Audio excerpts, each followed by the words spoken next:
Welcome to the next episode of the Dark Web Deacon.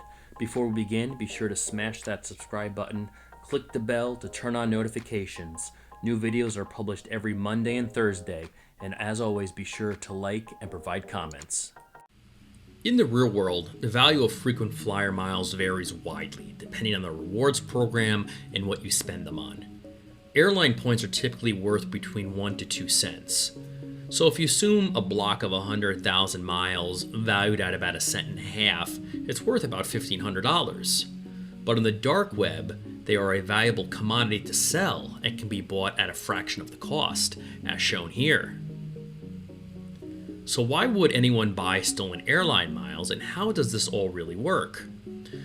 Stolen airline miles aren't usually spent on actual airfare or hotel bookings, or really anything that requires proof of an ID. The real value comes from the fact that many reward programs allow account holders to redeem points at local retailers or often through gift cards. Members aren't required to enter a password or PIN number when spending points, and retail staff often don't ask for this ID. Due to the lack of verification, frequent flyer miles have become a profitable target for hackers and identity thieves.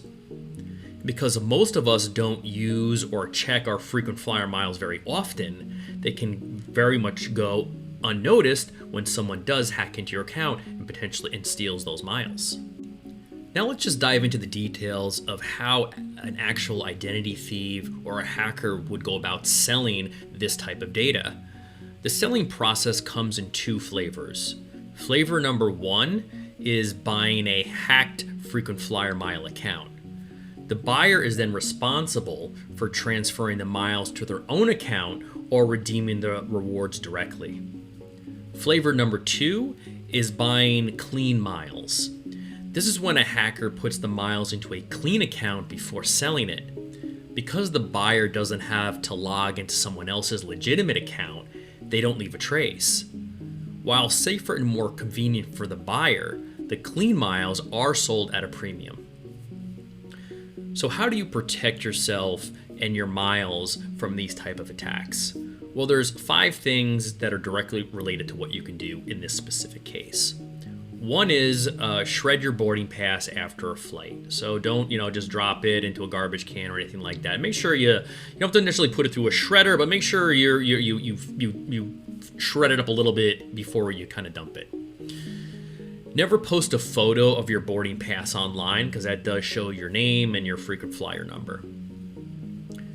At the very least, have a spreadsheet to track the baseline of your points across all your accounts to reference and update every few months.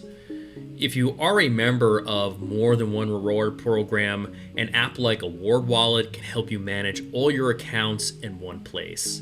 And again, this is just good to just set that baseline, just have a general idea of how many miles you have, especially if you are a frequent flyer and you probably are enrolled in multiple programs.